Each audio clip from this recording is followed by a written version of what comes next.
RS academy में आपका स्वागत है। आज हम बीएससी थर्ड ईयर का एक बहुत ही इम्पोर्टेंट टॉपिक देखने जा रहे हैं। वो है द्विपरमाणविक अणु के घूर्णन ऊर्जा स्तर के लिए व्यंजक या ड्रन रोटेटर क्या होते हैं, और ड्रन रोटेटर जो होते हैं डायटोमिक मॉलिक्यूल जो होते हैं, डायटोमिक मॉलिक्यूल के घूर्णन ऊर्जा स्तर के लिए जो व्यंजक है वो उसको कैसे डेराइव करते हैं। तो ये आपका एक बहुत ही इम्पोर्टेंट पार्ट है जो आज मैं बताने जा रही हूँ। आप प्लीज़ इस वीडियो को देखिए, सब्सक्राइब करिए, लाइक करिए। ओके, तो मैं आप स्टार्ट कर रही हूँ। सबसे पहले मैं आपको बताना चाहूँगी कि द्विपरमाणविक अणु क्या है। ठीक है, डायटोमिक मॉलिक्यूल, आपको ये तो पता है कि कोई भी मॉलिक्यूल जो बनता है वो कैसे बनता है, परमाणुओं के संयोग से अणु का निर्माण होता है। द्विपरमाणविक मॉलिक्यूल जो है, अणु है, ये दो परमाणुओं से मिलकर बना होता है। जब कोई भी परमाणु अणु का निर्माण करते हैं तो उनके बीच में क्या होता है, एक बॉन्ड फॉर्मेशन होता है, एक बंध का निर्माण होता है। जब ये बंध, इस बंध को आप ऐसे समझ सकते हैं कि ये बंध जो होता है जस्ट लाइक एक स्प्रिंग होता है। ये दो परमाणुओं के नाभिकों के बीच का क्या होता है, एक आकर्षण बल होता है। ठीक है, तो ये क्या था, एक इंटरन्यूक्लियर डिस्टेंस है जो दो परमाणुओं को क्या करता है, बांध के रखता है। एक आकर्षण बल है जो क्या कर रहा है, इन दोनों को बांध के रखता है। ठीक है, इसको हम एक डायग्राम से देखते हैं कि कैसे डायटोमिक मॉलिक्यूल जो होता है ये ड्रन रोटेटर कहलाता है, या ड्रन रोटेटर होता क्या है ना। तो सबसे पहले तो हमें ड्रन रोटेटर को समझना होगा। परमाणुओं को लेते हैं, ये हमारा ए परमाणु है और ये हमारा बी परमाणु है। ठीक है,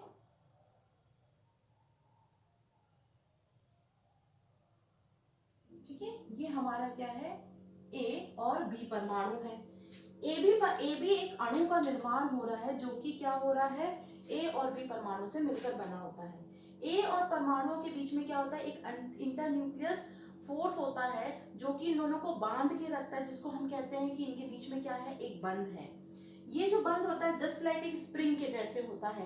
जैसे स्प्रिंग होती है, एक दंड होता है। जैसे मान लीजिए मैं इस पेन का उदाहरण दूं, यहाँ पर ए और बी ये दो परमाणु हैं। ये आप एक जो रॉड देख रहे हो, ये छड़ के जैसे होता है बंध, है ना। तो हम बंध को क्या मान सकते हैं, बंध को हम एक छड़ के जैसे मान सकते हैं। ठीक है, तो जो ए और बी जो मॉलिक्यूल है ये रोटेशन करता है, इसके गुरुत्व केंद्र होता है जहां से एक काल्पनिक अक्ष होकर पास होता है, ये इसका गुरुत्व केंद्र सी होता है, जिसके अलोंग क्या करता है, को जो ये डायटोमिक मॉलिक्यूल है ये क्या करता है, रोटेशन करता है, घूर्णन करता है। ठीक है, इस रोटेशन के कारण ए जो होता है, इस गुरुत्व केंद्र से इसकी दूरी क्या होती है, निश्चित होती है। और जो बी होता है उसकी इस सी पॉइंट से, यानी जो काल्पनिक अक्ष से दूरी होती है गुणन करते समय, वो क्या रहती है, बिल्कुल निश्चित रहती है, वो अपरिवर्तित रहती है। तो ऐसा डायटोमिक मॉलिक्यूल जो एक काल्पनिक अक्ष के परिता इस तरीके से घूर्णन करता है कि उसकी जो एक काल्पनिक अक्ष के अलोंग उसकी जो दूरी होती है वो कैसी होती है, अपरिवर्तित होती है। तो इसको हम कहते हैं ड्रन रोटेटर। ठीक है, ये एक छड़, ए और बी के बीच में एक बंध होता है छड़ के जैसा। हम कह सकते हैं कि एक दंड होता है, ए और बी को एक बंध होता है जो दंड के जैसे व्यवहार करता है। जब ये मॉलिक्यूल रोटेशन करता है तो काल्पनिक अक्ष के दौरान, काल्पनिक अक्ष के परिता जब ये घूर्णन करता है तो गुरुत्व केंद्र से जो दूरी होती है ए और बी की, जब वो अपरिवर्तित रहती है तो इसे ही हम क्या कहते हैं, ड्रन रोटेटर। इस तरीके के द्विपरमाणविक अणु को हम कहते हैं ड्रन रोटेटर। अब चलिए हम ये देखेंगे कि घूर्णन करते हैं मॉलिक्यूल के घूर्णन ऊर्जा स्तर में किस तरीके की वैल्यूज होती हैं, या घूर्णन ऊर्जा स्तर जो होता है उनका क्या मान होता है। तो हम देखते हैं कि हमने यहाँ पर एक ड्रन रोटेटर लिया है जिसमें द्विपरमाणविक अणु के ए का जो अगर हम द्रव्यमान देखते हैं, इसका द्रव्यमान m1 है और बी का द्रव्यमान क्या है, m2 है। इस गुरुत्व केंद्र से C से A की दूरी है r1 और इस गुरुत्व केंद्र से B की दूरी कितनी है, r2। जो इनके बीच का टोटल डिस्टेंस है A और B के बीच का, वो टोटल डिस्टेंस क्या है, r है। ठीक है, ये डायटोमिक मॉलिक्यूल इस गुरुत्व केंद्र C के अलोंग क्या कर रहा है, इस तरीके से रोटेशन कर रहा है। टोटल दूरी जो इसकी r होगी, r इज इक्वल टू किसके बराबर होगी, r1 प्लस r2 के बराबर होगी। ठीक है, जो टोटल डिस्टेंस ए और बी के बीच की दूरी है वो किसके बराबर है, r1 r2 के। अब जब सॉरी अब जब ये रोटेशन करेगा तो ए जो गुरुत्व केंद्र है वो ए पर क्या करता है, एक बल लगाता है और रोटेशन करते हुए और गुरुत्व केंद्र की तरफ ही क्या कर रहा है, एक फोर्स को फील करता है। तो इसमें क्या होता है, बल आघूर्ण होता है। ठीक है, तो ए का जो बल आघूर्ण होगा यानी कि गुरुत्व केंद्र m1 द्रव्यमान वाले ए का क्या होगा, बल आघूर्ण होगा, क्योंकि से ए क्या कर रहा है, इस गुरुत्व केंद्र सी के अलावा जब रोटेशन करता है तो रोटेशन करते हुए एक बल का अनुभव कर रहा है जो कि उसको क्या कर रहा है, बांधे रख रहा है। ठीक है, तो ये बिल्कुल उसी तरीके से है जैसे कि आप मान लीजिए एक थ्रेड में धागा लेके आप उसको क्या करो, रोटेशन करो। तो रोटेशन जब आप करोगे तो ये बिल्कुल उसी तरीके से होगा कि जब आप इसको रोटेशन करोगे तो क्या होगा, जो एक पत्थर है वो कहाँ, केंद्र की तरफ एक बल का अनुभव करता है ना। तो ए पर भी क्या होगा, m1 द्रव्यमान वाले m1 द्रव्यमान वाले परमाणु ए पर एक बल लगेगा।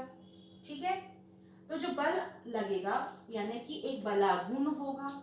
जो बलाघूर्ण का मान दिया है वो कितना होगा, m1 r1 होगा। ठीक है, आप इसको चाहो तो इक्वेशन से रिलेट कर सकते हैं, दिस इज इक्वेशन 1 और ये क्या हो जाएगा, इक्वेशन 2 हो जाएगा। तो जब हमने m1 द्रव्यमान वाले परमाणु A पर जो बल आघूर्ण है उसका मान m1 m2 है, इसी तरीके से m2 द्रव्यमान वाले परमाणु पर जो परमाणु B पर बल आघूर्ण का मान कितना होगा, बल आघूर्ण का मान होगा m2r2। इसको दे दीजिए आप इक्वेशन नंबर 3। इसे बल आघूर्ण जो होता है वो बल गुणित केंद्र से दूरी के समानुपाती होता है, के बराबर होता है। तो जो बल आघूर्ण है वो किसके बराबर है, बल गुणित बल किस पे लग रहा है, m1 द्रव्यमान वाले और m2 द्रव्यमान वाले परमाणु पर, और r1 क्या है, उसका केंद्र से दूरी है। ठीक है, अब क्योंकि से ये दोनों इक्वी डिस्टेंस पर हैं तो इन पे लगने वाले बल आघूर्ण के मान क्या होंगे, बराबर होंगे, because these are the equivalent distance. ये यहाँ से क्या है, इक्विवेलेंट डिस्टेंस पर है, तो यहाँ पर इनके मान क्या होंगे, m1 r1 is equal to m2 r2 होंगे, ये बराबर होंगे। ओके, ये दोनों के मान क्या होंगे, बराबर होंगे। ठीक है, तो m1 r1 बराबर m2 r2 होंगे। इसको अपन दे देते हैं equation number 4। Is that clear? अब आगे हम देखते हैं, क्योंकि से हमें पता है इक्वेशन 1 से r बराबर क्या है, r1 प्लस r2 है। ठीक है, r बराबर क्या है, r1 प्लस r2 है। हम यहाँ से क्या करते हैं, किसी एक की वैल्यू को निकाल लेते हैं। सपोज हम r2 की वैल्यू को निकाल लेते हैं, तो जब आप r2 की वैल्यू को निकालोगे तो आपको r1 को क्या करना पड़ेगा, ट्रांसफर करना पड़ेगा। कितना हो जाएगा, r minus r1 is equal to कितना हो जाएगा, r2।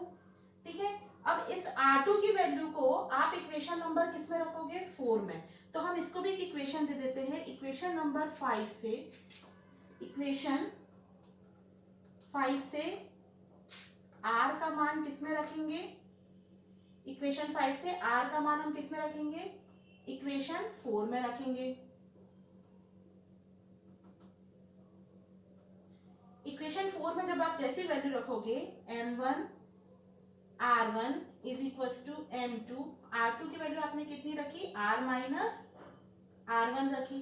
ठीक है, इसको सॉल्व करोगे आप, इसका मल्टीप्लीकेशन करो अंदर, तो m1 r1 is equal to m2 r minus m2 r1, ये आपके पास इक्वेशन आ जाएगा। इसको हम सॉल्व करेंगे, यहाँ से आप m2 r1 को यहाँ लेके जाइए तो कितना हो जाएगा, m1 r1 plus m2 r1 is equal to m2 r हो जाएगा। यहाँ से आपको r की वैल्यू, यहाँ से आपको r1 निकालना है तो आप r1 निकालिए, m1 m2 is equal to m2 r। अब आपको r1 की वैल्यू यहाँ से निकालनी है तो r1 इज इक्वल टू हो जाएगा m2 r upon m1 plus m2। ये आपके पास एक रिलेशन आ जा रहा है r1 में, आपको इसकी अभी आवश्यकता होगी। ठीक है, तो हमने क्या किया है यहाँ पर R1 की वैल्यू को निकाल लिया। सिमिलरली अब हम क्या करेंगे, हम अब जिस तरीके से भी हमने R2 की वैल्यू निकाली थी इक्वेशन 1 से हम अब R1 की वैल्यू निकालेंगे। तो देखिए हमारे पास रिलेशन क्या है, R बराबर R1 प्लस R2। अब यहाँ से हम वैल्यू निकालेंगे R1 की, तो R माइनस क्या हो जाएगा, R2 हो जाएगा। आप R2 को इधर लेके जाओगे, मैंने इसको टर्म को पहले लिखा फिर यहाँ पे बाद में लिखा है। अब इस R1 की वैल्यू को अगेन आपको किस में रखना है, आप चाहो तो इसको इक्वेशन दे देते हैं। हमारे पास अभी इक्वेशन 5 आया था, इसको दे देते हैं हम इक्वेशन नंबर 6, ठीक है। और ये हमारे पास इक्वेशन नंबर 7 आ गया।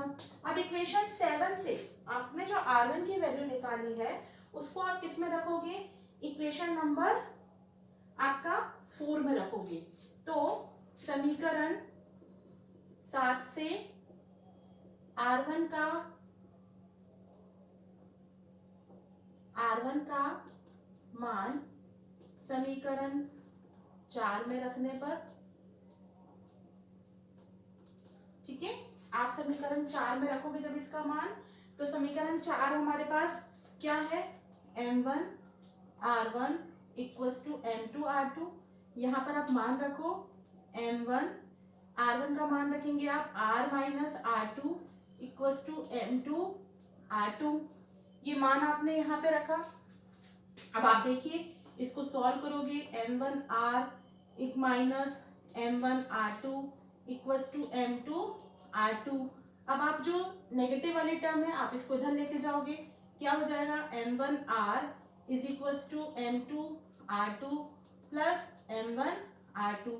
यहाँ से आप क्या करिए, यहाँ से आप वैल्यू निकाल लीजिए r2 की, तो m2 m1 R2 दोनों में कॉमन था R2, आपने R2 कॉमन निकाल लिया। अब आपको R2 की वैल्यू निकालनी है, तो R2 is equal to R2 को बस यहाँ रखोगे, बाकी सारी टर्म इधर आ जाएगी, तो क्या हो जाएगा m1 r upon m1 plus m2। ये आपके पास क्या हो गया, एक और इक्वेशन आ गया, इसको हम दे देते हैं इक्वेशन नंबर 8। तो इस तरीके से आपके पास ये समीकरण आ रहे हैं। समीकरण 6 और समीकरण 8 हमने R1 के मान निकाला, इसी तरीके से हमने R2 का मान निकाला। आया यहाँ तक आप लोगों को समझ में, आई होप कि समझ में आया होगा। अब हम इसके आगे देखिए क्या करते हैं। अब देखिए हमारे पास R1 और R2 के मान आ गए हैं। अब हम देखते हैं कि A का जो जड़त्व आघूर्ण होता है, A पर क्या होगा, अब जड़त्व आघूर्ण लगेगा क्योंकि से ये क्या कर रहा है, रोटेशन कर रहा है। तो जड़त्व आघूर्ण का मान अब A और B के लिए क्या होगा, जड़त्व आघूर्ण क्या होता है, बल गुणित, ये भी क्या होता है, बल गुणित, बल आघूर्ण गुणित विस्थापन के बराबर होता है, ठीक है। कोई चीज जब रोटेशन में आती है तो उस पर क्या होता है, आघूर्ण उत्पन्न होता है, अपनी जड़त्व अवस्था से क्या हो रहा है, वो घूमने लग रहा है, तो उस पर एक जड़त्व आघूर्ण उत्पन्न होगा। तो जो A पर जड़त्व आघूर्ण का मान होगा, A पर जड़त्व आघूर्ण कितना होगा, A पर जो जड़त्व आघूर्ण होगा वो बल आघूर्ण गुणित विस्थापन के बराबर है, यानी दूरी के बराबर, केंद्र से दूरी के बराबर। बल आघूर्ण का मान अभी हमें पता है कि बल आघूर्ण का मान m1 द्रव्यमान वाले A पर कितना था, m1 r1 है, तो कितना हो जाएगा m1 r1 इंटू r1, यानी ये हो जाएगा m1 r1 square. Similarly B पर जो जड़त्व आघूर्ण होगा, B पर जड़त्व आघूर्ण का मान कितना होगा, B पर जो जड़त्व आघूर्ण होगा वो कितना होगा, m2 r2 इंटू r2, ये हो जाएगा m2 r2 स्क्वायर, ठीक है। अब जो टोटल AB परमाणु पर जड़त्व आघूर्ण होगा, है ना, AB अणु पर जड़त्व आघूर्ण कितना होगा, I होगा।